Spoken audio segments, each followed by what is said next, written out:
Salut, mais attendez, je suis debout là. Et oui, aujourd'hui je vous propose un nouveau format, donc qui dit nouveau format dit nouvelle position, et puis il faut que je fasse un peu de sport, donc je me suis dit passer de assis à debout, c'est déjà pas mal. Hein. Alors ce nouveau format va s'appeler La Petite Histoire, et je vous laisse découvrir tout ça. Donc récemment je me suis fait tatouer, hein. Voilà, c'est un tatouage avec une signification, ça représente ma famille. Pour ceux qui l'auraient pas remarqué, c'est des signes astrologiques. J'y ai réfléchi pendant longtemps, presque 2 ans, et finalement j'ai décidé de le faire, et j'en suis très satisfait. J'ai fait pas mal de prototypes et je l'ai retravaillé jusqu'à ce qu'il me plaise totalement et pour longtemps. Et à chaque prototype que j'ai fait, je me suis demandé, est-ce que c'est ça que tu veux garder gravé à vie sur ton corps? Et ça aide vraiment beaucoup cette question, hein. J'ai pu le retravailler plusieurs fois jusqu'à ce qu'il soit parfait. Tout ça grâce à cette question que je me suis posée à chaque fois. Et donc finalement, je suis arrivé à ça. Voilà, j'en suis très fier, très content. Et oui, un tatouage, c'est pas à prendre à la légère, hein. C'est un truc qu'on garde gravé sur le corps toute sa vie. Donc c'est vraiment quelque chose auquel il faut réfléchir longuement avant de le faire, en tout cas pour le premier. Et pour ceux qui se posent des questions du genre c'est douloureux ou ça coûte cher, je vais y répondre, mais ça dépend des cas. Pour la douleur, moi personnellement, là où je l'ai fait, ça m'a pas fait mal du tout. Tout dépend de la sensibilité de chacun et de la zone surtout sur laquelle on le fait. Et oui, il y a des zones plus douloureuses que d'autres. Surtout les zones où il y a presque que de l'os. Tant qu'il y a de la chair et du muscle, ça sera pas trop douloureux. Et à partir du moment où la couche entre la peau et l'os est très fine, c'est là où ça commence à être vraiment douloureux. Et pour ce qui est du prix, là encore, ça dépend du tatouage. Waouh, mais t'es super précis. Et en général, il y a un prix minimum à payer, même si le tatouage est tout petit. Ça tourne autour de 70 à 100 euros selon le tatoueur chez qui on va se faire tatouer. Et ensuite, plus le tatouage est grand, plus il va coûter cher. C'est logique. Et pour la petite histoire... Nickel ta référence au nouveau format. Oui.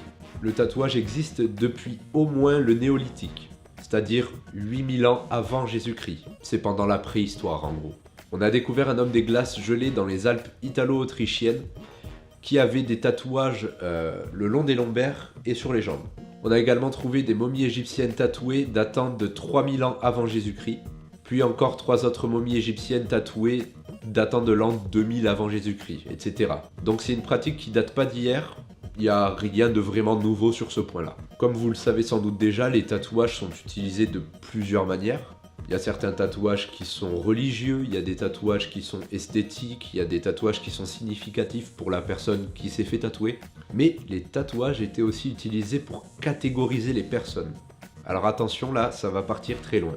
Pendant l'Antiquité, les Grecs tatouaient leurs esclaves pour pouvoir les reconnaître tout le temps et partout. Ils pouvaient aller nulle part sans être reconnus en tant qu'esclaves, et ça devait pas être facile tous les jours.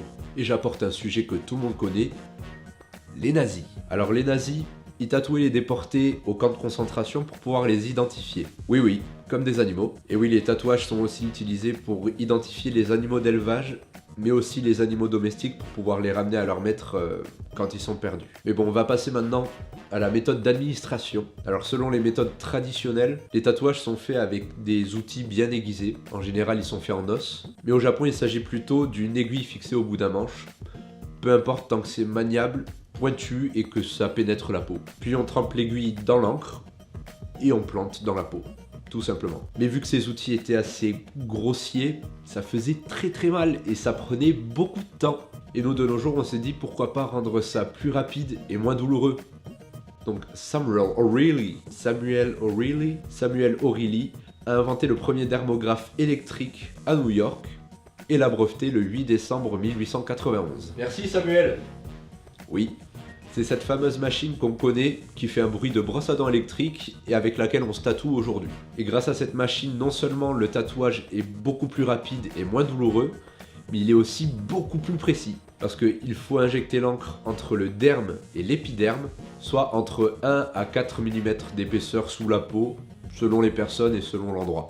Derme qui vient du grec derma et qui veut dire peau, et donc épiderme qui veut dire sur la peau au passage.